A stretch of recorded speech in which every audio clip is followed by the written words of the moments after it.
Les Carrefours de l'IA, pour ceux qui ne connaissent pas encore, c'est le rendez-vous mensuel pour découvrir, dans un premier temps, le paysage de l'IA à l'international. On a ici l'intervention d'un hub digital Wallonia et de la WEX qui vont justement nous donner un peu une vision plus internationale de l'IA, et notamment sur le thème ici de l'économie circulaire et durable. On a ensuite des cas d'application de l'IA en entreprise, et alors on a également des résultats de recherche qui sont d'où justement notre partenariat avec Trail, et à savoir que les carrefours de l'IA historiquement ont été lancés avec Trail dans le cadre justement du lancement du consortium. Alors, ce webinaire, il est organisé dans le cadre en fait, de la stratégie régionale Digital Wallonia for AI, en partenariat avec Trail, la WEX, les Hubs Digital Wallonia et AI4 Belgium, avec le soutien du SPOE et dans ce cas-ci, plus précisément en partenariat avec Circular Wallonia et le pôle Mecatech. Alors, je ne vais pas aller plus loin, je vais directement donner la parole à Mélanie Ransonnet. Mélanie, tu as été diplômée à la LSM, qui est l'école de management de l'UCL. Mélanie cumule deux longues expériences de plus de 10 ans, l'une à la Commission européenne, notamment sur le plan de l'éco-innovation et les matières premières, et l'autre au SPOE depuis plus de 15 ans, où Mélanie est aujourd'hui la coordinatrice de la stratégie Circular Wallonia. Mélanie, je te laisse tout de suite la parole. Merci beaucoup Antoine. Donc, je suis très heureuse d'être parmi vous aujourd'hui pour parler d'un sujet passionnant. Et donc là, je vais vous donner quelques petits éléments de cadrage concernant l'économie circulaire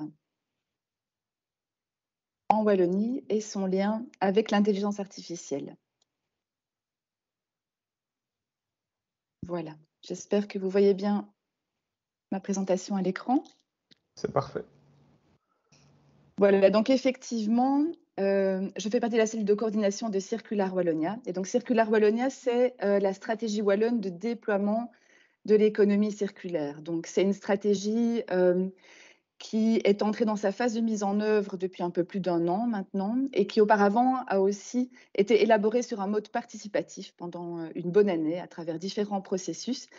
Et donc, elle est principalement pilotée par le ministre Borsu pour ses compétences économie, innovation et numérique. Et elle est copilotée par la ministre Montréal pour tous les aspects plutôt compétences et emploi, et la ministre Tellier pour les compétences environnement. Alors, peut-être quelques éléments de cadrage sur le pourquoi de cette stratégie en Wallonie. Donc, c'est vrai que face aux enjeux climatiques et de durabilité, nous avons une trajectoire de développement économique et de développement industriel à mener. Et donc, il faut savoir bien évidemment qu'il y avait déjà bon nombre d'acteurs, de projets, d'initiatives concernant l'économie circulaire qui étaient déjà en place avant Circular Wallonia. Et donc, l'ambition de Circular Wallonia, c'est vraiment de soutenir cette dynamique, de la rendre davantage cohérente et de l'amplifier. Et donc, l'aboutissement à Circular Wallonia provient de divers constats. Donc, bien évidemment, la nécessité d'évoluer vers une économie bas carbone et donc d'assurer aussi la transition de la Wallonie vers ce que la Commission européenne appelle la double transition, donc la transition verte et digitale. Et donc, pour ce faire aussi, modifier nos modes de production d'énergie, mais également modifier nos modes de production industriels, modes de consommation, également modifier les modes d'extraction et de traitement des ressources, et également revoir la conception des produits. Alors, un autre défi auquel la Wallonie et l'Europe font face, c'est la raréfaction des ressources. Et donc, face à celle-ci, une volatilité des prix potentiels et également des ruptures dans les chaînes d'approvisionnement. Alors, pour illustrer ceci, je vais vous montrer une petite représentation de l'évolution du PIB mondial par rapport à la demande en matériaux et aux émissions de CO2. Donc, c'est vrai, quand on parle d'économie circulaire, voilà, c'est le rapport aussi entre matière et économie. Et donc, si on met souvent en avant l'évolution impressionnante de la consommation énergétique mondiale depuis 2 siècles, mais là, vous voyez que celle de la quantité de matière utilisée est tout aussi faramineuse. Donc, il faut savoir qu'environ 100 milliards de tonnes de matière entrent dans l'économie chaque année, et ce chiffre est en hausse constante. Alors, près de la moitié de ces matières sont des minéraux, principalement utilisés pour la construction. La biomasse représente plus ou moins 25%, les minerais métalliques 10%, les combustibles fossiles plus ou moins 15%. Et alors, il faut savoir qu'environ 10% de l'énergie mondiale est utilisée seulement pour l'extraction de matière. Alors, un autre constat important à souligner lié au rapport matière et énergie, c'est qu'effectivement, la transition énergétique, la transition digitale va nous voir passer d'un système énergétique, un système économique en grande partie pétrosourcé, à un système basé sur les métaux. Donc, d'un système pétrosourcé, on va passer à un système métallosourcé. Et donc, d'ailleurs, l'Agence internationale de l'énergie prévoit que d'ici 2050, la demande en métaux pour l'énergie pourrait augmenter d'un facteur 8, avec pour certains métaux des hausses considérables. On parle de x40 pour le lithium, par exemple. Et donc, à court terme, la criticalité des métaux va également dépendre des capacités d'extraction. Donc, à ce stade, on sait que les investissements ne sont pas suffisants. Et ça va également dépendre, comme vous le voyez sur cette illustration de la Commission européenne, de la géopolitique. Donc, on voit où sont extraits, transformés ces métaux. Donc, il y a une vraie nécessité pour l'Europe de développer une autonomie stratégique en la matière. Alors, un autre constat lié au développement de Circular Wallonia, bien évidemment, c'est l'impact environnemental de la production en termes de déchets et aussi l'impact par rapport à la biodiversité. Et là, il faut souligner l'importance de prendre en compte toute la chaîne de valeur, parce qu'il faut savoir que la phase de production ne représente que 5% de l'impact environnemental d'une entreprise. Donc, l'approvisionnement et la ressource deviennent donc la priorité. Donc, prendre en compte les fournisseurs, la phase d'utilisation du produit, est-il énergivore, est-il recyclable, quel traitement en fin de vie, etc. Et le dernier constat pour la Wallonie, c'est la nécessité de s'inscrire dans l'agenda européen. Donc, tout le monde connaît les ambitions climatiques au niveau européen et donc le fameux paquet Fit for 55. Et donc, il y a une volonté pour la Wallonie de s'inscrire dans cette démarche, mais également de pouvoir inscrire des acteurs wallons dans les différents leviers européens existants. Donc, que ce soit en termes de soutien à l'innovation, en termes de financement, en termes de partenariat européen. Alors, peut-être un petit focus sur ce qu'est l'économie circulaire. Donc, il y a quantité de définitions de l'économie circulaire qui circulent. Donc là, vous avez à l'écran celle qui est utilisée par la Commission européenne. Et donc, les experts s'accordent principalement sur deux éléments, les deux éléments suivants qui définissent l'économie circulaire. Donc, premièrement, c'est l'optimisation de l'utilisation des ressources, quelles qu'elles soient. Donc, qu'elles soient naturelles ou non naturelles, recyclables ou non recyclables. Et le deuxième élément, c'est le découplage de la prospérité, du bien-être et de la consommation des ressources. Et donc, l'économie circulaire apparaît être une solution aux différents défis, aux différents constats que je viens de mentionner. Et donc, au niveau wallon, a été développée la stratégie Circular Wallonia, qui s'articule autour de 5 axes d'action.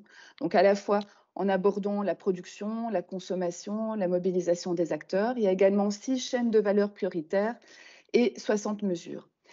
Et donc, il faut souligner que l'innovation est vraiment un point central de Circular Wallonia. L'innovation est considérée comme un catalyseur de l'économie circulaire et en s'appuyant notamment sur les innovations digitales, sur la transition digitale.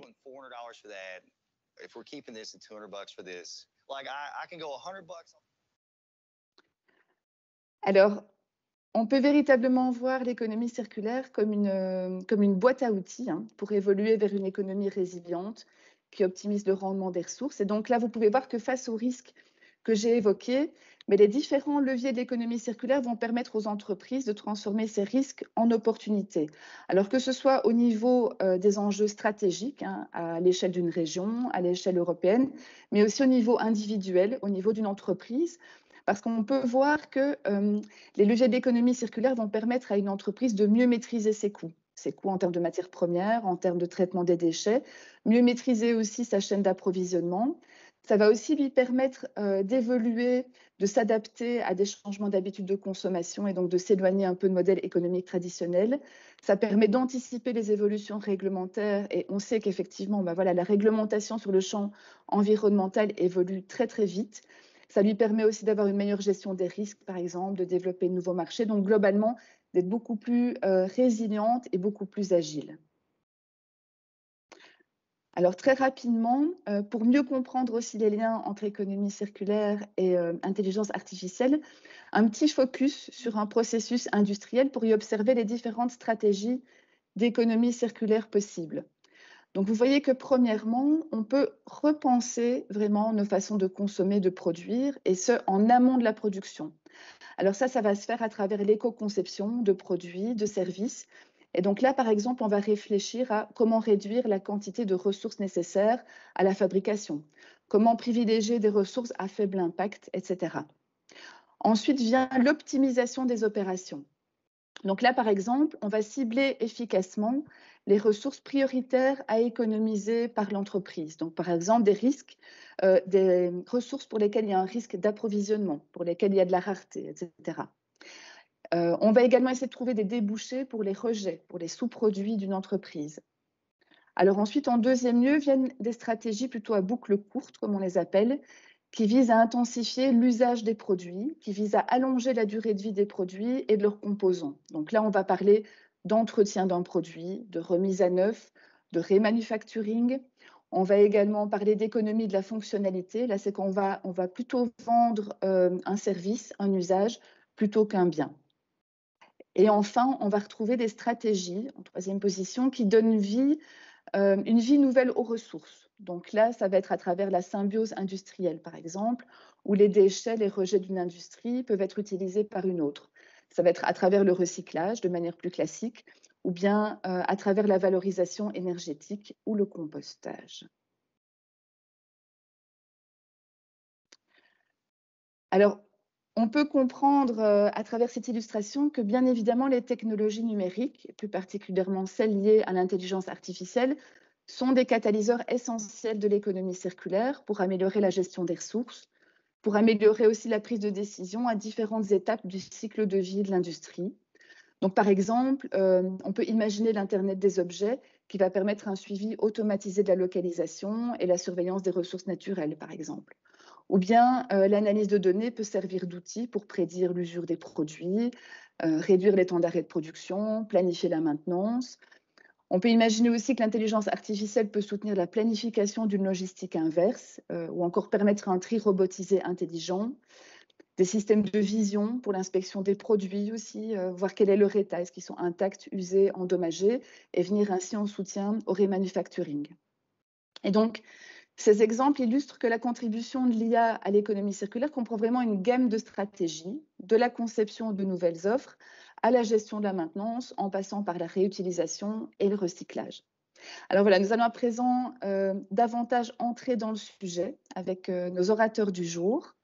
Et donc, nous avons tout d'abord le plaisir d'accueillir Monsieur Baudouin de Hamptine.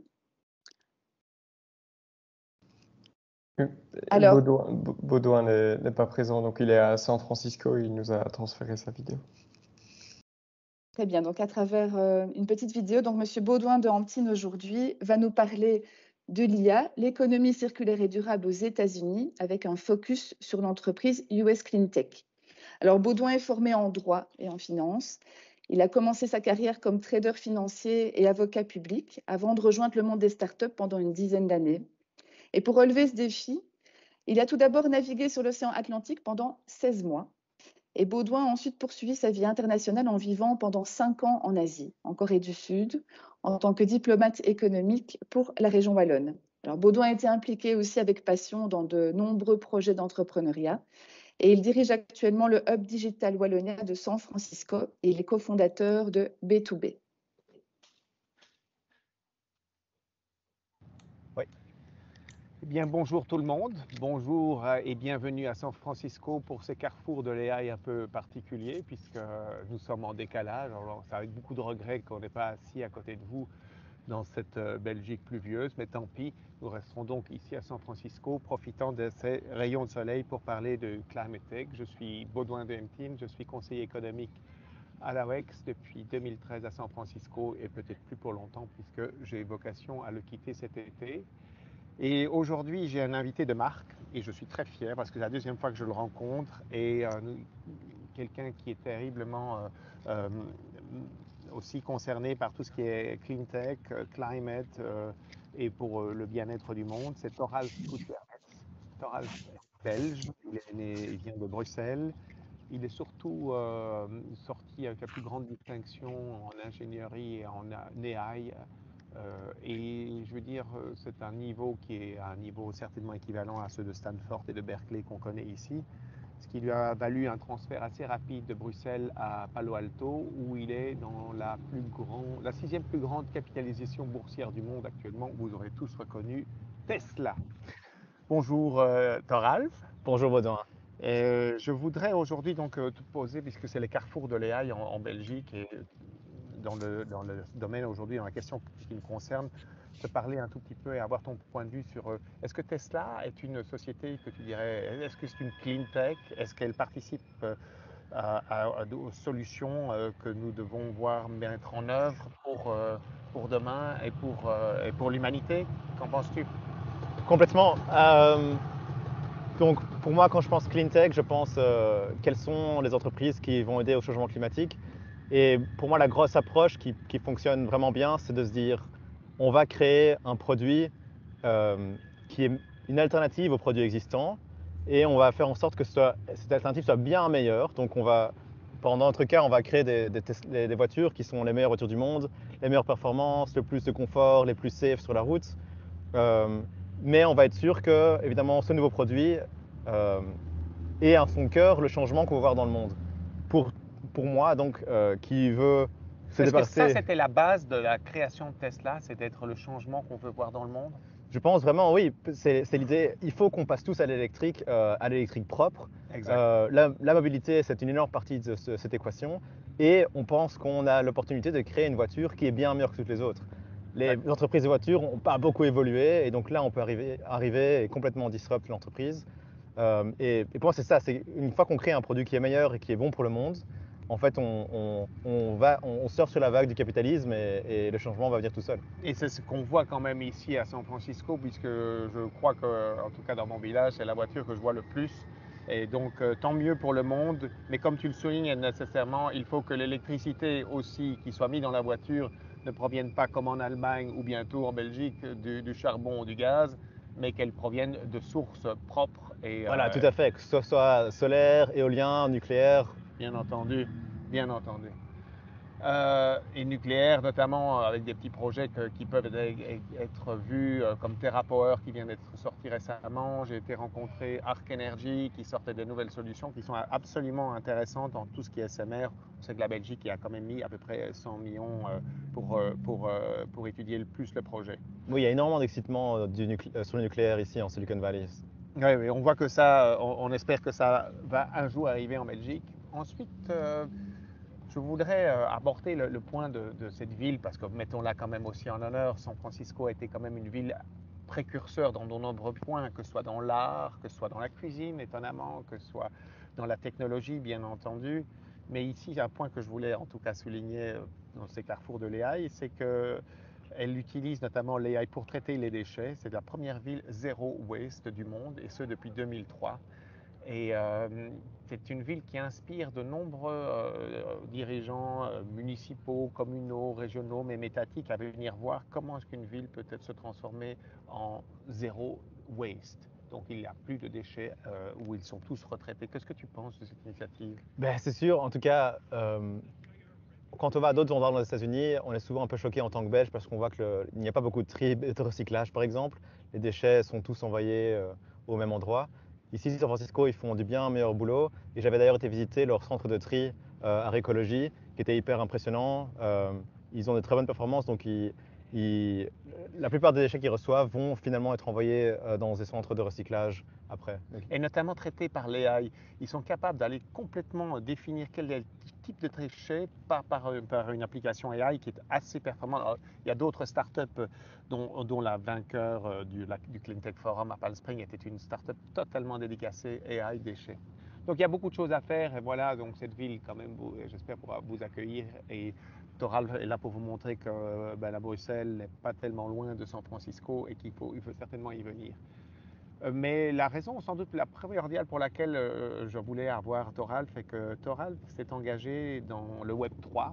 Alors je ne sais pas si vous êtes tous déjà familiers avec le Web 3, après le Web 1, le Web 2, le Web 3, on va parler un petit peu blockchain, on peut parler un petit peu crypto, partage de valeurs, DAO. Donc, je vais un peu laisser j'ai envie d'interroger Toral sur c'est quoi All for Climate, qui est une organisation qui se base sur le Web3, si je m'abuse.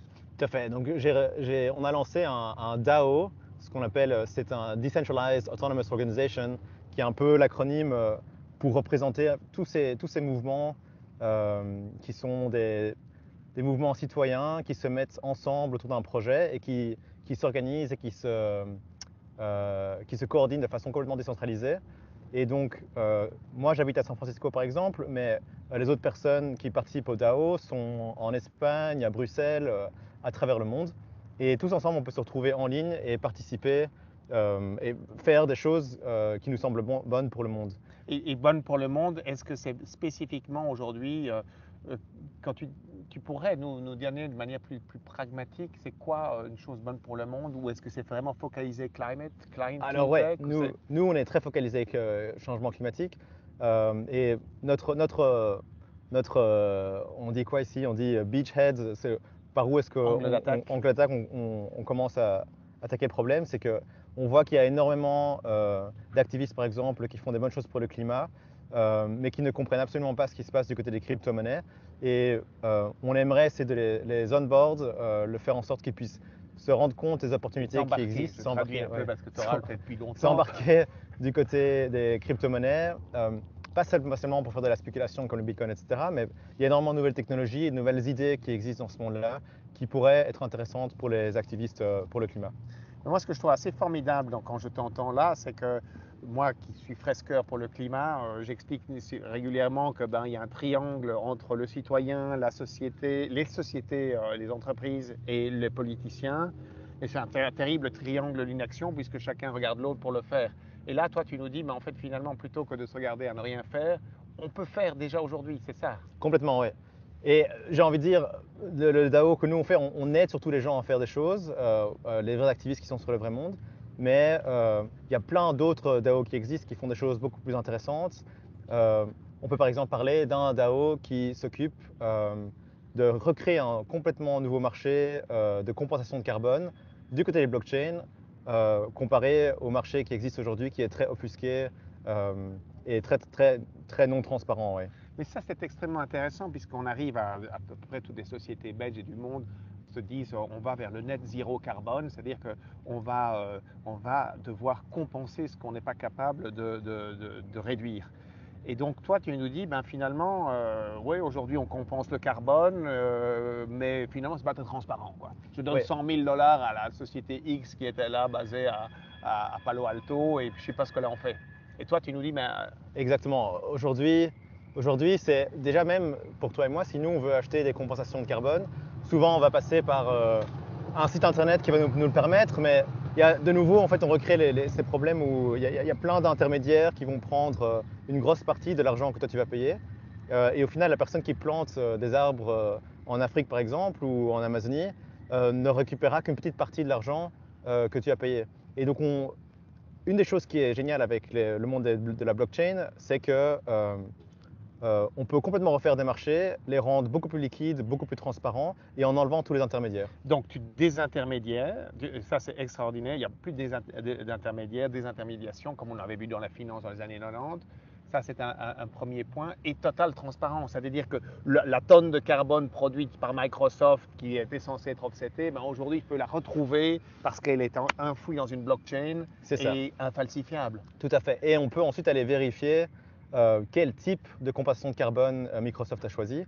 Est-ce qu'elle a choisi de payer des personnes pour planter des arbres, ou est-ce qu'elle a choisi de payer des personnes pour capturer du carbone de l'atmosphère et le mettre de manière très profonde sous terre, ou est-ce que peut-être plus du greenwashing, elle a été donner de l'argent à une centrale de gaz, centrale d'électricité par du gaz, parce que finalement cette centrale d'électricité a évité des émissions parce qu'elle a remplacé les émissions d'une centrale de charbon par exemple, qui est bien pire.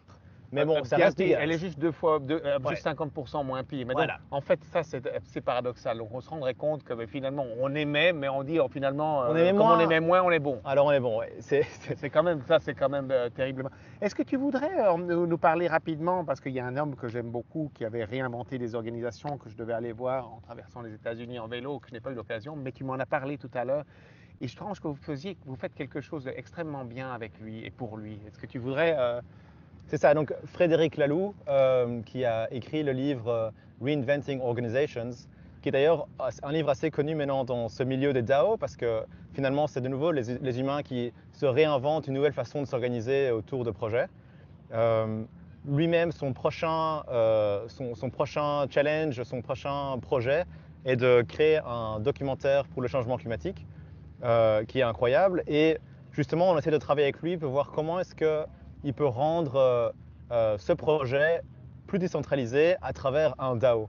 Et donc, par exemple, l'idée très, très proche de son projet, c'est que le documentaire sera vu par des petits groupes de personnes ici à gauche, à droite, et que c'est via ces petits groupes de personnes et les conversations qui auront lieu pendant la vision de ce documentaire que vraiment les changements dans la mentalité des gens vont avoir lieu.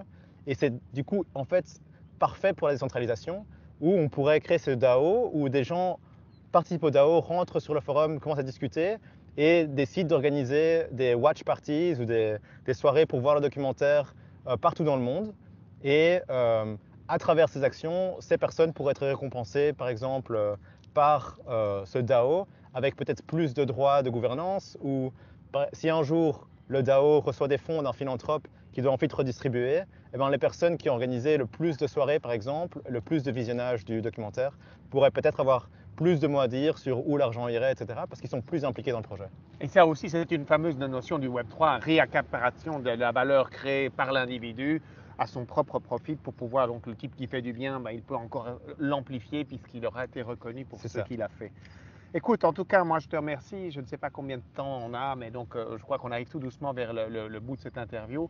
Je trouve que c'est absolument passionnant et ça donne une véritable lueur d'espoir sur ce qui peut se faire, ce qui est, à mon avis, en train de se faire. Alors il y a pour moi toujours les deux côtés, c'est que je vois énormément d'agitation, que ce soit dans le stockage de l'énergie, dans la production d'énergie, dans tous les autres domaines, du béton, mais en même temps on a encore des difficultés, en tout cas moi personnellement, à voir la solution globale. Et le risque à court terme est réellement là. Donc, je ne sais pas quel est ton sentiment par rapport à cette conclusion. Est-ce que ok, ça va aller ou est-ce que ça va être ou ça va pas aller?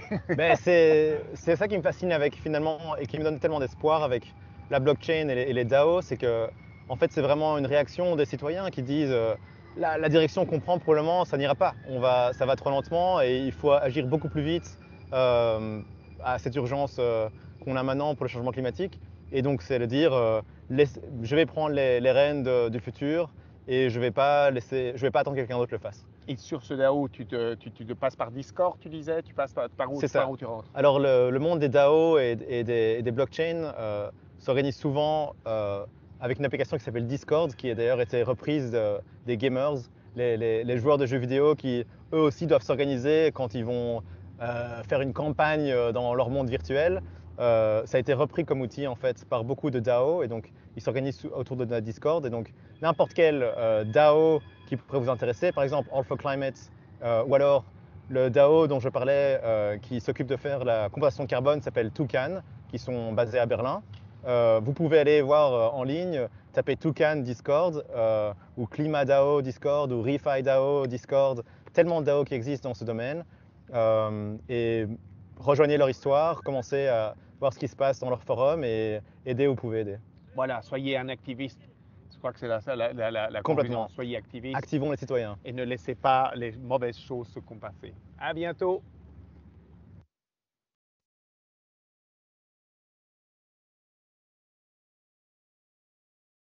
Voilà. Après cette première intervention très intéressante et cet appel à l'action, nous allons à présent enchaîner avec notre deuxième orateur. Donc, il s'agit de Grégory Lewis. Donc, Grégory a débuté sa carrière comme ingénieur-chercheur à l'Université de Liège pour le développement de procédés hydrométallurgiques. Il a par la suite appliqué ses recherches et ses connaissances au service du recyclage des déchets contenant des métaux. Et aujourd'hui, et depuis bientôt 10 ans, Grégory est ingénieur R&D chez Comet Traitement. Alors, il va aujourd'hui nous parler du projet Multipic qui concerne le tri robotisé des métaux. Je lui cède la parole.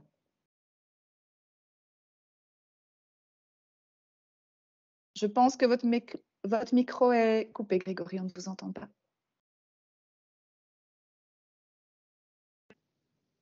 Effectivement, voilà. Voilà, super. Bonjour à tous. Vous m'entendez à présent? Je pense que ça Oui, doit c'est parfait. Oui, fonctionner. c'est parfait. Voilà. Oui, donc bonjour à tous. Non, je souhaitais tout d'abord m'excuser pour ne pas pouvoir vous présenter un ciel bleu comme à San Francisco. Néanmoins, j'ai quand même un chouette projet, je pense, à vous présenter, qui représente une application concrète de l'intelligence artificielle dans le secteur industriel. C'est un projet donc effectivement de tri robotisé soutenu par la région wallonne et par les fonds FEDER et qui répond en tout cas partiellement aux problèmes de raréfaction des ressources et aussi également des émissions, de la réduction des émissions de CO2. Alors, je vais peut-être commencer avec 2-3 mots de présentation sur notre groupe, donc le groupe Comet, qui est une entreprise familiale belge, plus précisément Carolo. C'est une grande entreprise depuis quelques années, qui a été fondée dans les années 90. Elle occupe 380 employés. Donc, comme je l'ai dit, entreprise de recyclage à la base de matériaux métalliques. Et donc, les déchets que nous traitons sont essentiellement des véhicules hors d'usage, de la ferraille de collecte, mais également des déchets d'équipements électriques et électroniques. Mais on veille également à nous diversifier. Donc, depuis quelques années, nous recyclons également des panneaux photovoltaïques ou des trottinettes électriques également. Hein. Donc, nous travaillons avec une société bien connue en Californie notamment, et donc nous assurons le recyclage de leurs déchets. On a également des activités sur le recyclage de pneus. On a plusieurs sites de traitement que je développerai au slide suivant. Mais globalement, en quelques mots, notre process repose sur tout d'abord de la dépollution, ensuite du broyage des déchets dépollués et puis de la séparation des différents composants via une dizaine de lignes de production qui nous permettent de séparer tous ces éléments. Alors, on a également une activité R&D assez intense, que ce soit en interne, où on occupe une quinzaine d'équivalents temps plein en recherche et développement, mais également avec des collaborations avec des centres de recherche universitaires ou autres, qui sont notamment à l'origine de ce procédé Multipic. Sur ce slide-ci, vous pouvez, il illustre un petit peu la localisation de nos différents sites de traitement. La plupart sont situés en Belgique et en région wallonne, hein, avec 2 sites principaux, l'un à Mons et l'autre à Charleroi, pour le recyclage des résidus de broyage. Mais nous avons également acquis et débuté à Strépy une nouvelle unité de lixiviation du cuivre, donc de purification de cuivre issu de ces résidus de broyage. On peut également mentionner toute une série de sites en France, essentiellement des sites de collecte de ferraille. Donc, on est également actif sur la France et depuis peu également au Brésil. Donc, on a franchi le cap et on a une activité au Brésil. Alors, rentrons dans le vif du sujet. Donc, de quoi allons-nous parler aujourd'hui? De tri robotisé, mais de métaux issus de résidus de broyage. Alors, quand vous avez, je prends l'exemple d'un véhicule arrivé en fin de vie, une fois qu'il a été dépollué, on va l'alimenter dans un gros broyeur, notamment sur notre site de Aubourg, d'une capacité de 300 tonnes par heure, qui va ensuite donc déchiqueter la matière et puis via des gros tambours magnétiques sortir une fraction ferreuse. Donc ça représente grosso modo 3/4 de la masse d'une voiture. Cette ferraille sera ensuite exportée ou traitée plus localement en sidérurgie, mais on va rester avec 25% de ce qu'on appelle des résidus de broyage qui doivent être traités. Dans ces 25% de résidus de broyage, on retrouve toujours 5% de métaux non ferreux qui, eux, seront justement dirigés vers ce procédé multipique. Alors, à côté de ces métaux non ferreux, donc dans le résidu de broyage, on va également retrouver du verre que nous valorisons, notamment sous forme d'un sable technique utilisé comme matériau de substitution du sable de mer pour la fabrication d'enrobés bitumineux. Ça, c'est un procédé qui a été validé, une qualité qui a été validée et qui présente des propriétés mécaniques supérieures au sable de mer. Nous recyclons également le plastique sous forme de, grosso modo, 6 familles de plastique d'une pureté élevée, donc plus de 99%. Et donc là, on parle de polypropylène, polyéthylène, d'ABS, de polystyrène et de PP chargé. Donc ce sont 5 flux qui vont être dirigés directement vers des sociétés qui font du compoundage localement et donc qui peuvent être réinjectés notamment dans le secteur automobile. Et finalement, on retrouve également beaucoup de matières organiques telles que des mousses, du bois dans ces résidus de broyage. Et là, nous avons développé un procédé de craquage catalytique qui permet de valoriser, de convertir ces énergies solides en énergie liquide, donc en fuel, qui sera brûlé dans des moteurs de cogénération de façon à produire de l'électricité et un résidu carboné également, ainsi que des métaux.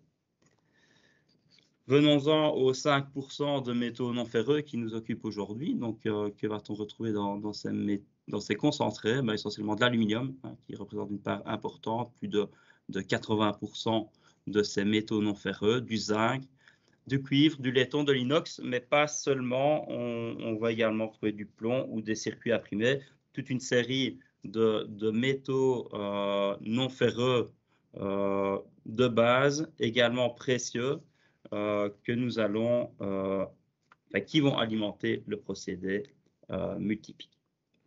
Alors, ce gisement de métaux non ferreux, plus communément connu sous le nom de Zorba ou de Zurich, qui sont des noms commerciaux, mais bien connus du secteur, représente à l'échelle européenne et américaine un gisement de l'ordre d'1,5 million de tonnes annuelles.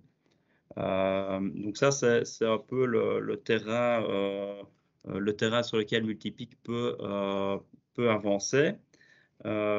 Actuellement, ou en tout cas dans un passé pas très lointain, une grande partie de ces flux était dirigée vers l'Asie. Alors pourquoi l'Asie? Parce que dans ces flux, vous retrouvez les métaux que j'ai cités, mais en mélange. Donc, hors de question de les alimenter dans des fonderies en mélange. Donc, ils doivent être séparés avant. Séparation qui se fait aujourd'hui, ou en tout cas dans un passé pas très lointain, se faisait toujours de façon manuelle. Et du coup, dans des pays où la main-d'œuvre est bon marché. Et donc, c'est de cette manière que ces gisements se retrouvaient vers l'Asie. Mais comme vous le savez, il y a également un besoin de matières primaires en Europe. Il y a une volonté de garder la main sur tous ces gisements à l'échelle européenne, d'où tout cela laisse un terrain de jeu, entre guillemets, pour développer des technologies de type multipique ou autres en Europe. Et donc, sur ce slide-ci, je voudrais faire un peu d'histoire à l'échelle de notre société. Donc, en 2002, Comet Traitement, qui traite des résidus de broyage, a été créé. Donc, on a commencé à produire des concentrés de métaux non ferreux. En 2008, nous avons démarré notre activité de recyclage de résidus de broyage lourd sur rebours. Donc, augmentation significative des capacités de production et donc augmentation de ce gisement de métaux non ferreux. appelée Zorba. 2015, on a mis en service une unité de purification de ces métaux non ferreux, mais fins, ce qui nous a permis de maintenir ces volumes non ferreux fins en Europe. Par contre, la fraction plus grossière, donc le Zorba hein, communément, lui, continuait à être envoyé sur les marchés asiatiques. 2018, premier stress sur ces marchés. Restrictions au niveau des importations en Chine, notamment un critère de pureté sur ces concentrés est intégré. Et donc, on ne peut plus envoyer des produits qui faisaient 90% de métaux. On doit passer à des produits qui font plus de 97-98% de métaux. Et donc, cela complique les choses, d'où premier investissement chez Comet Traitement dans une ligne de purification de ces métaux de manière à pouvoir continuer à les exporter. Alors, 2015, j'y viendrai par la suite, mais c'est également, grosso modo, le début du projet PICIT, qui est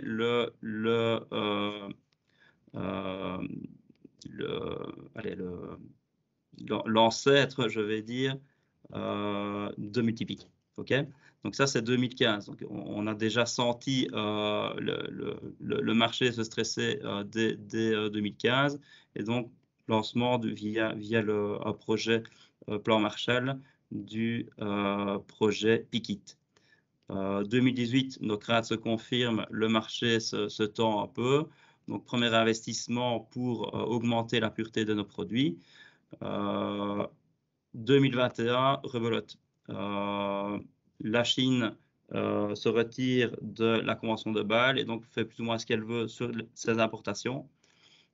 Et donc, à partir aujourd'hui, les conditions d'acceptation de nos produits en Chine, c'est 0% de déchets. On doit être sur des produits de type quasiment end of waste. Si pas, c'est des notifications et donc c'est vraiment des contraintes commerciales pour écouler nos produits. Donc, toutes nos craintes que nous avions dès 2015 se sont confirmées au fil des années et nous ont confortés surtout dans l'idée de développer une technologie alternative qui est Multipic. Et donc, les trois objectifs principaux de Multipic sont, comme je vous l'ai dit, valoriser localement ces flux de métaux.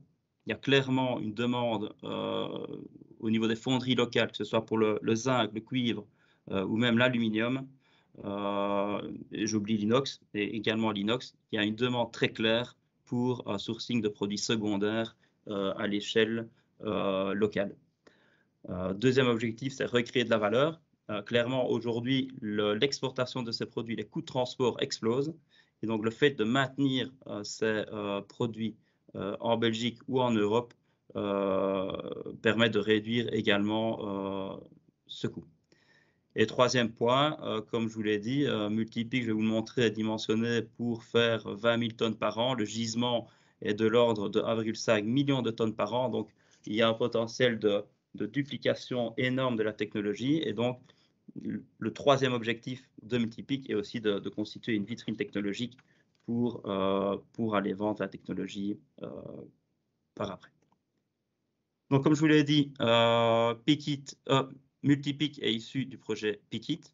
Le projet PICIT a commencé à l'échelle de laboratoire en 2015, a abouti en 2019-2020 à un banc d'essai semi-industriel à l'Université de Liège qui a permis de valider toute une série de points clés technologiques et qui nous a permis d'envisager un investissement d'un démonstrateur à l'échelle 1.1 via le procédé Multipic soutenu, comme je vous l'ai dit, par les fonds FEDER et la région Wallonne dans le cadre d'un appel copilote.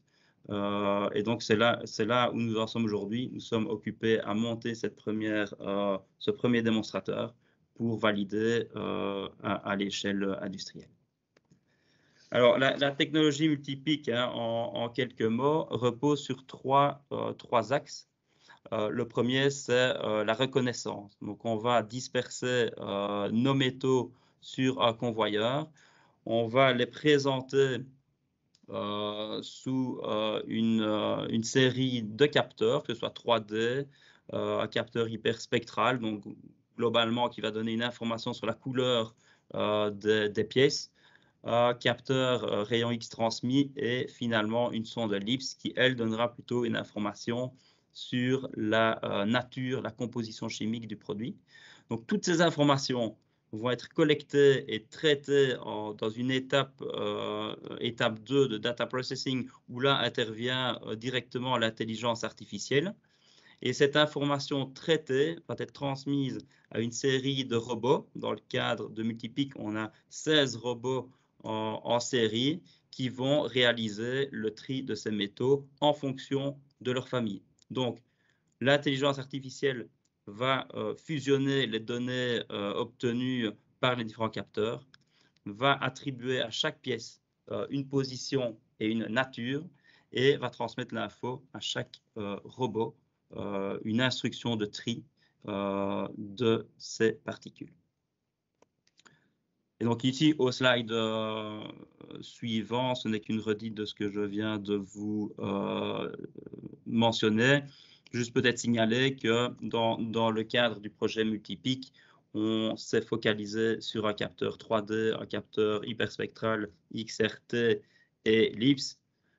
Mais clairement, on a un potentiel d'utilisation de capteurs variés, presque illimité, et donc on peut très bien imaginer, en fonction du produit que l'on voudra trier, adapter un capteur ou remplacer un capteur par un autre. Donc c'est vraiment une unité assez flexible et qui peut s'adapter à plus ou moins tout type de produit.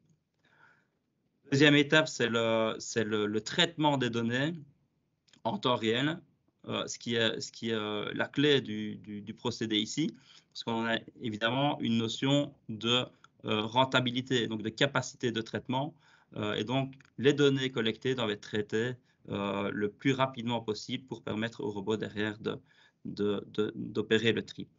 Et donc, première étape, ben, ça va être de fusionner, de collecter les images des différents capteurs, de les fusionner entre elles de manière appropriée, de manière à pouvoir derrière traiter ces données, les fusionner et attribuer à chaque pièce un type d'alliage.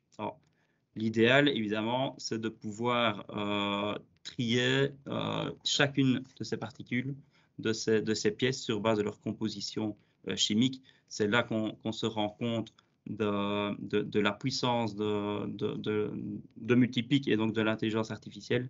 C'est de pouvoir aller traiter des informations qui aujourd'hui ne peuvent pas être vues par l'œil humain. Donc c'est évidemment là que Multipic apporte quelque chose. Il y a une notion de cadence qui est très importante. Hein. Ici, on va, j'y reviendrai au slide suivant, on va pouvoir trier plus d'une pièce par seconde par robot. Hein. Donc c'est assez énorme. Mais surtout, on va aller voir ce que l'œil humain ne voit pas. Je prends l'exemple, et ça c'est un cas très concret, de tri de scraps de zinc. Toute une partie du zinc est contaminée par des teneurs, certes infimes, mais des teneurs en plomb. Or, la plupart des acteurs du zinc aujourd'hui veulent sortir le plomb de ces sourcings secondaires. Et donc, il y a un réel intérêt pour faire une séparation, une distinction entre le zinc contenant du plomb et le zinc sans plomb. Et bien là, grâce à une sonde de type LIPS, on va pouvoir y arriver. Et donc là, c'est vraiment un des outils, une des puissances de Multipic, c'est de pouvoir aller vraiment dans le détail, l'intimité de chaque métal. Finalement, le tri, comme je vous en ai parlé, c'est du tri robotisé avec derrière également une possibilité d'éjection pneumatique de certaines pièces ou des derniers déchets qui pourraient rester dans le concentré. Alors, les retombées pour le marché, clairement, comme j'ai déjà évoqué, c'est de maintenir localement toute une série de produits qui aujourd'hui sont exportés. Il y a une demande claire et pas d'un seul secteur, que ce soit au niveau du zinc, de l'inox, du cuivre et même du laiton. Il y a clairement une demande On est d'ailleurs déjà sollicité par de nombreux acteurs pour tester, valider notre technologie sur leurs produits. Ça, il y a clairement une demande. Finalement, c'est de garder la valeur, ou en tout cas de créer une valeur ajoutée sur ces produits, notamment par une réduction des coûts de transport. Et finalement, c'est peut-être, ça peut paraître un peu bateau, mais il y a clairement un gain environnemental. Donc, c'est passer d'un sourcing primaire vers un sourcing secondaire qui apporte, lui, déjà un gain environnemental évident et finalement réduire tous ces transports par bateau vers l'Asie. Et donc, là, il y a un gain également de ce point de vue-là. Voilà. Donc, je vais peut-être terminer, si j'ai encore le temps, ça je ne sais pas, je vous laisse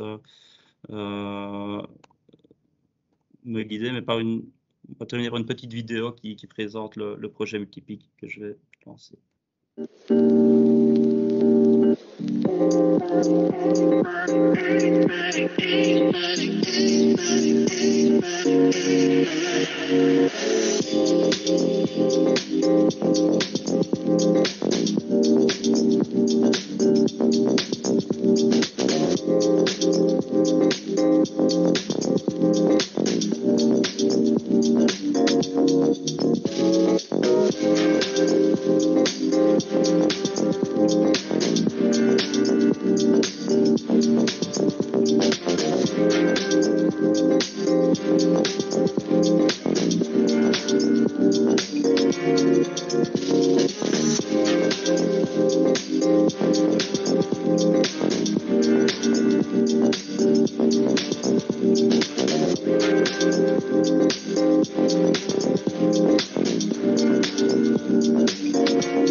Merci beaucoup. Voilà.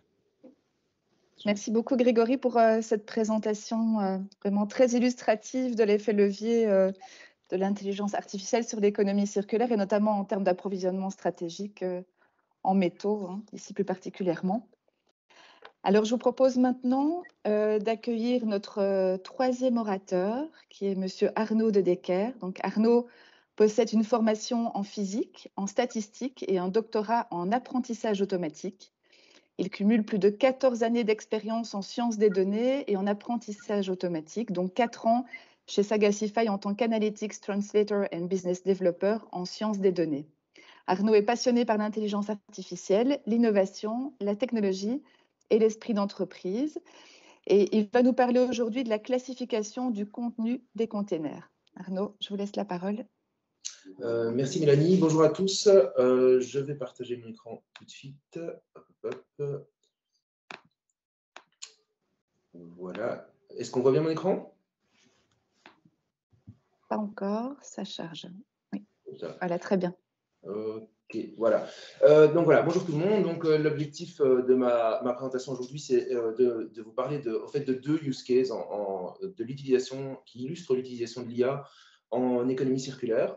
Alors, je vais commencer peut-être par un petit mot à propos de qui on est. Donc, Sagatify, aujourd'hui, on est une start-up de wallonne et bruxelloise de plus ou moins 25 personnes aujourd'hui. Et donc, notre mission aujourd'hui, c'est d'aider les entreprises à automatiser leur processus de production et administratif au moyen de deux technologies dans lesquelles on est expert, qui est d'un côté l'intelligence artificielle, de l'autre le développement de software qui nous permet d'intégrer les cerveaux digitaux qu'on va créer en fait, dans les processus de production des entreprises. Alors, on a vraiment 4 grands pans d'activité aujourd'hui chez Sagatify. Premièrement, une partie plutôt d'éducation, découverte d'opportunités, dans laquelle, par exemple, on participe aux initiatives Startia, qui sont soutenues par l'ADN, Digital Wallonia, qui permettent aux entreprises de découvrir les opportunités. Mais on organise aussi des workshops avec notre propre méthodologie pour aider donc, à la même chose, éducation autour de l'IA et identification d'opportunités. Le cœur de notre métier aujourd'hui, c'est vraiment le service, c'est-à-dire qu'on va aller créer des solutions sur mesure qui nous permettent d'arriver à répondre aux besoins de nos clients. Et dans ce cadre-là, on participe aussi du coup à Tremplin IA qui permet du coup de cofinancer des POC pour en diminuer le coût supporté par l'entreprise. Alors, dans ces actions de service, on a pu identifier un certain nombre de projets pour lesquels il y avait des opportunités de productiser en fait, le modèle pour pouvoir les offrir à moindre coût aux entreprises qui en bénéficient. Donc, on a 2 produits qui sont en train de sortir de ça, enfin qui sont sortis. Le premier, c'est Squeeze, qui permet d'automatiser l'extraction des informations dans les documents et l'encodage de ces informations. Donc, on parle de documents ici comme on va du plus simple, les factures, bons de commande, reçus, etc. etc. Et on va, aujourd'hui, on est en production avec une grande assurance en Belgique pour automatiser, par exemple, l'encodage des constats d'accidents européens, y compris donc l'interprétation du petit schéma au milieu qui arrive à dire qui est probablement responsable de l'accident, prédire le barème auquel le sinistre doit être encodé, etc. etc. Donc, ça va quand même assez loin. Et alors, on a un autre produit qui s'appelle Sagavision et qui permet donc de faciliter l'exploitation et la mise en production de modèles de contrôle qualité en milieu industriel. Et ça, je vais en parler un peu plus tard, vu que un des projets dont je vais parler est supporté par cette plateforme Sagavision. Plateforme Sagavision qui d'ailleurs est développée via l'aide d'un fonds donc de la Wallonie et d'un fonds FEDER. Donc voilà, comme ça c'est mentionné. Et donc la quatrième partie de nos activités est vraiment centrée autour de la recherche appliquée.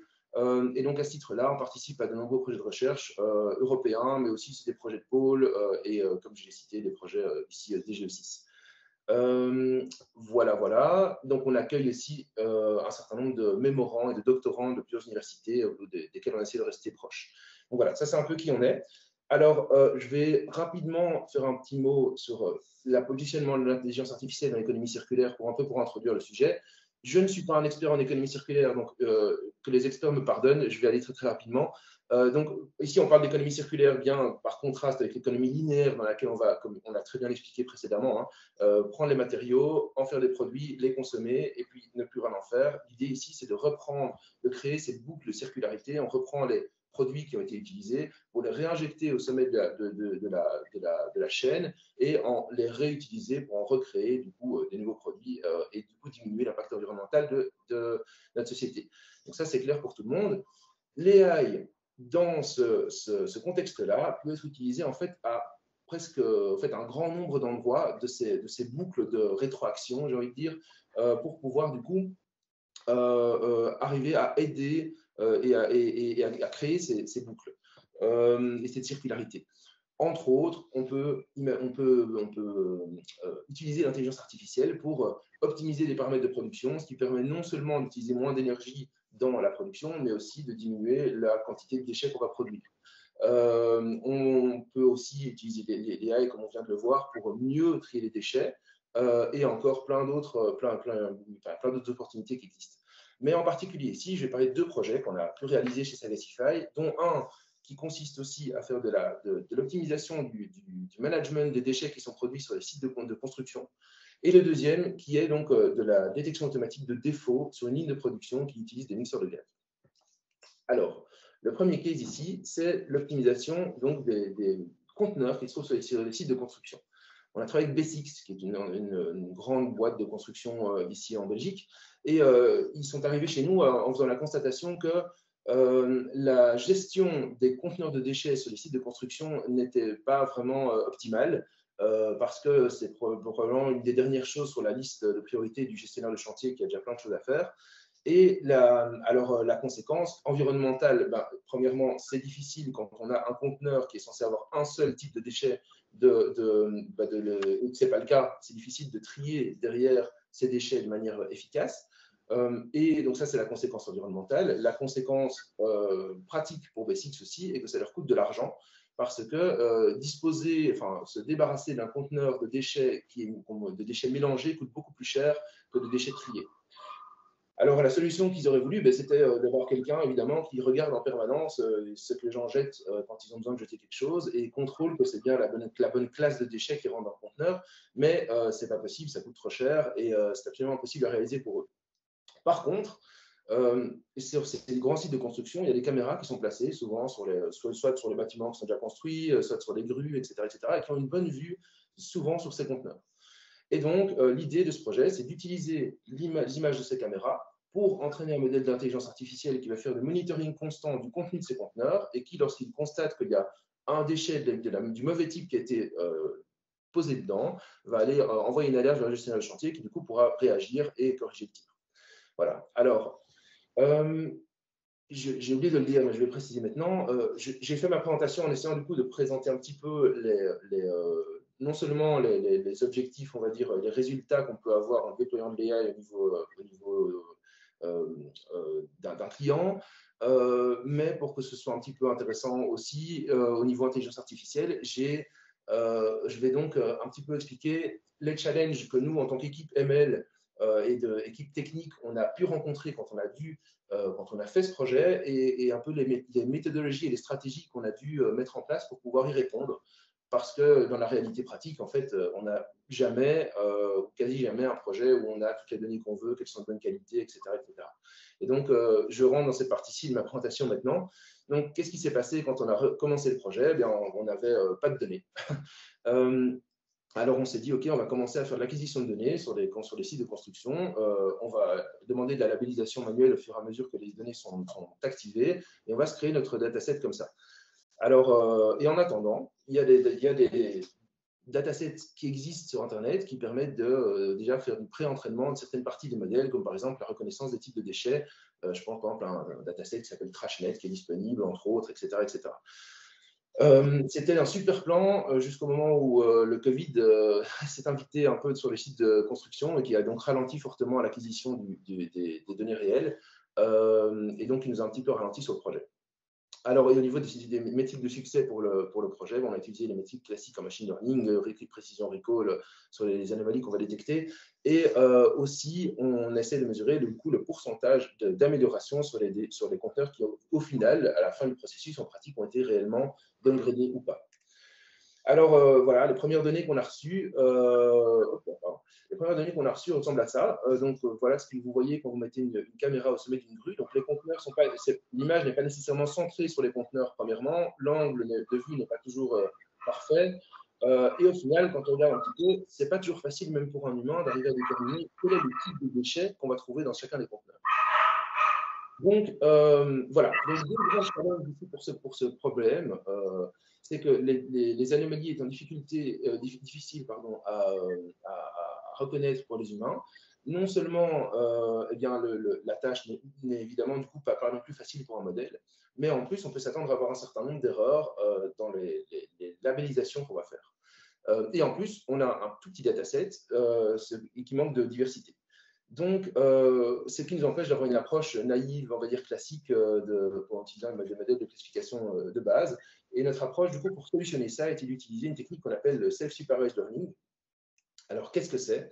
Eh bien, l'idée du self-supervised learning, c'est de d'abord entraîner un premier modèle sur une tâche qui n'est pas la tâche qu'on veut lui faire faire, mais qui est une tâche annexe. Par exemple, on va découper une image en petits morceaux, on va en faire un puzzle, et on va demander à l'IA de remettre l'image dans le bon sens. Cette tâche connexe, l'intelligence artificielle qui doit s'entraîner pour arriver à faire cette tâche connexe, va du coup créer une représentation du problème à l'intérieur même donc, des poids en fait, de réseau de neurones, qui va lui permettre de mieux comprendre ce dataset-là. Et donc, lorsqu'on va lui demander derrière de faire la tâche qu'on veut lui faire faire, la classification va améliorer les performances.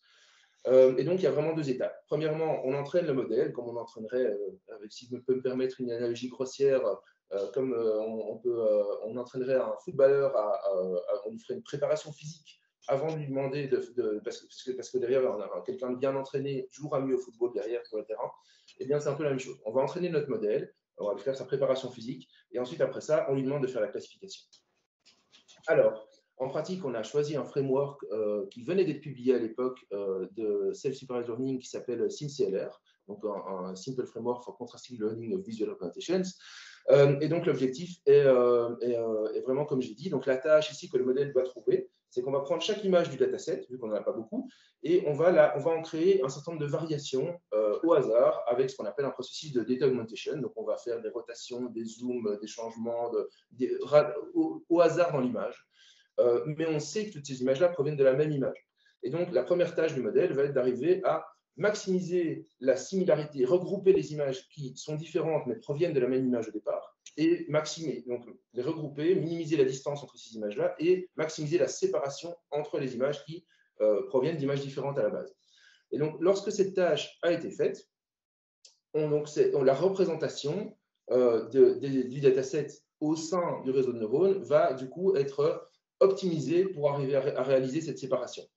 Et lorsqu'on a fait ça, on va geler les poids du modèle dans les premières couches du modèle, qui sont ces couches du coup qui créent cette représentation. On va garder cette information-là et on va rajouter une couche de décision à la fin du modèle qui permet de faire la tâche qu'on veut, c'est-à-dire la classification. Donc ça, c'était un peu notre approche pour pallier à la petite dimension, la petite taille du dataset.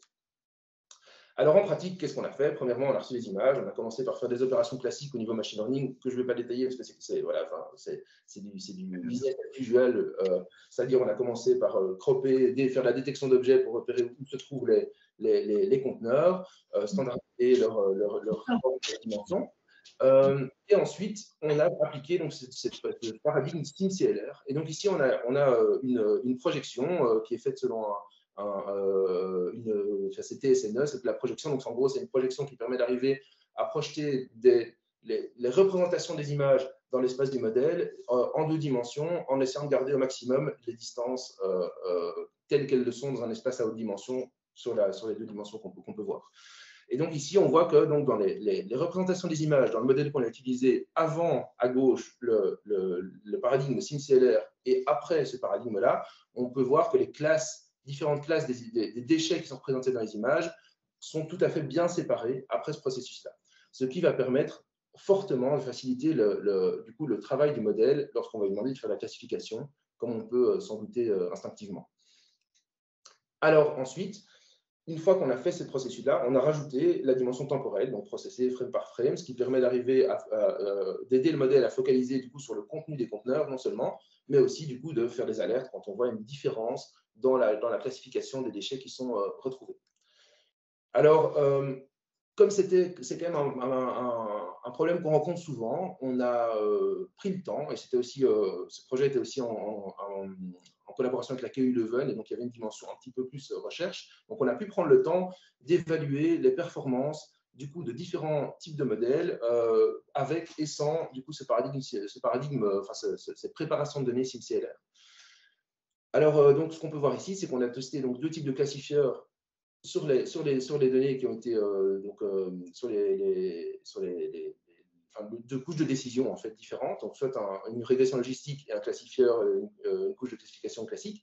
Et donc on a aussi testé donc les performances là-dessus et sur 3 différentes quantités de données d'entraînement qu'on a pu donner. Pourquoi? Parce que justement on voulait évaluer les gains de performance qu'on avait sur des très petits datasets jusqu'à des grands datasets. Et donc, on peut voir ici que dans tous les cas, qu'on utilise 5, 20 ou 100% du dataset d'entraînement, eh bien, l'utilisation de SimCLR a permis de fortement augmenter les performances de classification des modèles. Donc, voilà. Mais quand même, donc on peut voir aussi que ça reste extrêmement important de quand même avoir une quantité de données suffisante pour pouvoir entraîner le modèle correctement. Donc, on arrive du coup à pallier un petit peu au manque de données en utilisant ce framework, mais l'existence d'une quantité importante de données reste déterminante pour arriver à créer une bonne qualité de classification à la fin. Voilà. Donc, voilà un exemple de résultat auquel on arrive. Donc, on a segmenté du coup les conteneurs en plusieurs petites cases et sur chacune des cases, le modèle fait une prédiction. Et donc, on peut voir ici que, par exemple, sur le conteneur de gauche, on arrive à… Généralement, c'est un conteneur de bois, mais dans le carré inférieur droit, on a un type de déchet qui ne correspond pas à la classe bois et pour lequel il faudrait intervenir. Voilà. Alors, en conclusion, ici, on a développé un modèle qui nous permet de suivre donc le dépôt des déchets sur les sites de construction. Et on a pu montrer que c'est possible d'utiliser des caméras qui sont déjà présentes sur site pour faire cette tâche. Voilà. Et donc, on a pu montrer aussi que c'est possible d'utiliser, de significativement améliorer les performances de classification en utilisant des approches un peu plus intéressantes que ce qu'on ferait de base, pour pouvoir justement arriver à un niveau de performance suffisant. Voilà, donc comme je l'ai dit, c'est un projet qu'on a fait en collaboration avec BESIX et la KU Leuven ici. Alors, maintenant, je vais passer au projet du coup de détection de diminution de déchets sur la chaîne de production. Et donc, c'est un projet qu'on a fait avec Resideo. Resideo qui produit un certain nombre des thermostats, des climatiseurs, etc. pour la domotique et les smart home automation. Alors, ils sont venus nous voir en nous disant, voilà, on a un problème de production, on a énormément de défauts à la fin de notre chaîne de production et en fait, ça a une influence directe, évidemment, sur le rendement de la chaîne de production, vu qu'on passe du temps à construire des trucs qui sont jetés au contrôle qualité à la fin. Et on ne sait même pas non plus retravailler ces pièces, parce qu'une fois qu'on les a complètement construites, la pièce qui pose problème est la première pièce sur la chaîne de production, et tout est construit autour, et donc ça coûte trop cher de tout redémonter pour pouvoir retravailler la pièce. Arnaud, tu sauras tout doucement conclure. Ok, je me dépêche ça. C'est bon. Ouais, merci en fait. Donc voilà, donc on a ici on a mis en place un système de détection automatique des défauts basé sur l'intelligence artificielle pour retrouver ces défauts. Alors en pratique, la pièce ressemble à ça, et donc on veut en fait retrouver les défauts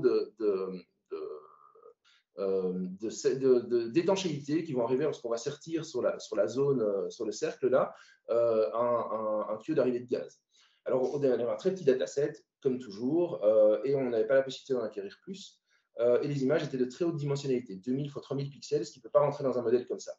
Donc notre approche ici, ça a été du coup de diminuer le nombre de données, de garder uniquement les données de très haute qualité, et de réduire, de sélectionner un modèle qui fonctionne très bien sur les petits datasets, et de réduire la taille de dimension des images d'entrée en se basant sur la géométrie du problème. Donc, la géométrie du problème, c'est que l'endroit où le sertissage arrive, c'est circulaire. Donc, on a commencé par centrer, masquer les images autour de cette zone d'intérêt. Et ensuite, on a divisé chacune de cette zone, de ces panneaux, en petites images. On a présenté chacune séparément un modèle. Et donc, l'entrée du modèle, c'est chacune de ces images. Et la sortie, c'est on veut un masque qui arrive à classifier si chaque pixel est défectueux ou pas. Donc voilà un exemple de résultats qu'on obtient. Hein. Donc on voit au milieu le résultat du modèle, à droite la labellisation manuelle, à gauche l'image de base. Donc on voit que le modèle arrive bien à retrouver ces défauts qui sont microscopiques parfois. Et voilà un exemple qu'on a de l'inférence qu'on peut avoir sur des modèles non vus. On peut arriver à mettre un masque dessus qui montre mettre les défauts en évidence. Alors, au niveau des résultats, sur un très petit dataset, donc le modèle a eu très peu d'exemples de défauts, eh bien, on a quand même réussi à retrouver que 76% des pièces qui ne sont pas bonnes, avec 41% de précision, ce qui n'est pas génial, mais suffisant pour qu'avec ce très petit dataset, on puisse se dire on va passer en production, parce que quand on passera en production, eh bien, le modèle aura un nombre de données beaucoup plus important très rapidement et il va continuer à apprendre. Donc, le setup de production, c'est ceci. On a un robot qui va prendre la pièce, la présenter sous 3 angles différents à une caméra qui va prendre les photos. On a un système d'inférence locale qui va être placé sur le robot et qui va décider pour le robot si la pièce est bonne ou pas. Et du coup, le robot va aller placer cette pièce soit dans un bac pour le recyclage, soit au début de la chaîne de production. Les images pour lesquelles on n'est pas certain ou pour lesquelles les humains nous ont dit qu'on a eu une erreur remontent dans la plateforme Saga Vision dans le cloud, qui va réentraîner en continu le modèle et qui va donner un certain nombre de statistiques sur la qualité de la production et sur les performances du modèle. Voilà, et tout ça pour un cycle de 9 secondes par pièce. Voilà. Et donc, en conclusion, voilà, on a non seulement réussi à faire ce modèle, mais maintenant, le déploiement à travers la plateforme Saga Vision permet de satisfaire un certain nombre de contraintes spécifiques au milieu industriel. Donc, il faut 36 mois d'image d'archives, le réentraînement continu, il faut des interfaces, l'AI doit être placé physiquement sur la chaîne, près de la chaîne de production pour supporter les cadences de prédiction, etc., etc. Et donc, maintenant, on a pu contrôler 100% du volume de la chaîne de production au début, ce qui permet du coup d'augmenter le rendement et augmenter du coup la quantité de pièces qu'on peut retravailler et diminuer donc les déchets. Voilà. Alors voilà, en conclusion rapide, je t'entends Antoine, aujourd'hui on peut voir, moi c'est un peu le message que je veux dire, c'est que les projets AI arrivent aujourd'hui, ils sont en train de se mettre en place au niveau industriel de plus en plus vite, et parce que la technologie est mature et aujourd'hui la recherche permet d'aller de plus en plus vite pour développer des modèles de plus en plus performants qui permettent de satisfaire aux challenges qu'on a avant la mise en production en pratique en industrie. Et donc c'est vraiment aujourd'hui l'AI, pour moi c'est un outil qui permet de faciliter et d'accélérer la transition vers l'économie circulaire. Comme on peut le voir dans un certain nombre d'études qui sont faites par des grandes entreprises de consultance. Donc, je ne vais pas m'attarder là-dessus. Je veux juste faire passer le message qu'aujourd'hui, si une entreprise voulait se lancer, il y a un certain nombre d'encadrements qui sont proposés par les acteurs du coup en Wallonie et qui permettent du coup de lancer les projets IA. Et donc, ces projets sont bien structurés et tous les acteurs qui sont présents là et probablement d'autres dont je n'ai pas conscience peuvent vous aider à vous lancer. Ou alors, vous pouvez tout à fait nous contacter des compagnies comme nous, dont c'est l'objectif. Et en particulier, je vais placer un petit mot pour dire ça. Donc, au niveau de Saga Vision, on est en train de lancer donc, ce produit dont l'objectif, comme j'ai dit, est de faciliter et d'optimiser le déploiement de modèles de contrôle qualité basés sur la vision en milieu industriel. Et dans cette optique-là, on est vraiment à la recherche de retour du marché, d'écouter les besoins des gens qui auraient besoin de ce genre de solutions, les contraintes, et éventuellement les intérêts. Donc voilà, n'hésitez pas à éventuellement prendre contact si jamais il pourrait y avoir un intérêt pour ça. Ça va toujours pas en discuter. Et voilà, j'espère que ça a pu apporter de l'information à tout le monde. Et merci pour votre écoute. Merci beaucoup Arnaud et merci pour ces présentations très intéressantes. Et je pense qu'elles illustrent vraiment à quel point, quel que soit le secteur d'activité, l'IA peut en effet faciliter le développement de l'économie circulaire. Et ce, aussi bien au niveau d'une entreprise individuelle, par exemple, où on l'a vu, l'intelligence artificielle peut en effet venir en aide dans l'analyse des options à prendre, mais également, on perçoit aussi déjà le potentiel, même au niveau d'une chaîne de valeur, où en raison de ses apports dans la gestion de systèmes complexes, l'IA semble être vraiment l'outil idéal qui permettrait de redessiner certaines chaînes de valeur logistiques, suivant vraiment une logique de filière qui est indispensable à l'essor complet de l'économie circulaire. Et alors, autre point, c'est vrai qu'on a également pu noter que l'économie circulaire sera également elle-même potentiellement un levier du digital et de l'IA en apportant des solutions en termes d'approvisionnement en matières premières et en métaux qui sont nécessaires à la transition digitale. Et donc, il y a donc fort à parier que dans le futur, l'IA va révolutionner, à mon avis, presque toutes les facettes de l'économie circulaire. Et le défi sera d'également embarquer les plus petites entreprises. Alors, je vous remercie beaucoup pour votre présence. Je vais laisser le mot de la fin à Antoine. Merci Mélanie et merci à tous les intervenants pour justement tous ces sujets qui étaient vraiment passionnants. Et j'espère que certaines entreprises étaient présentes et qu'elles sont peut-être motivées, curieuses d'en savoir plus sur l'IA. Et c'est pourquoi on lance prochainement, donc ce sera dans le courant du mois de mars, toujours en partenariat avec Circular Wallonia et le pôle Mecatech, un appel à projet, je vous le mets en lien dans le chat, qui s'appelle Startia et qui vise à faire un diagnostic de maturité avec un expert en intelligence artificielle et qui va justement travailler pour une entreprise pour une durée de 4 à 5 jours. Et c'est subventionné à 70%, donc n'hésitez pas à vous renseigner là-dessus. Et je vais aussi vous partager donc le formulaire d'inscription pour l'IA Week, donc la semaine de l'IA qui se déroulera du 14 au 19 mars. Et donc, je vous invite à vous inscrire, à se renseigner. Il y aura justement le carrefour de l'IA avec l'intervention d'Aurélie Jean et Grégory Renard qui se déroulera le 16 mars. Donc, je vous remercie à toutes et à tous et je vous souhaite une très belle journée.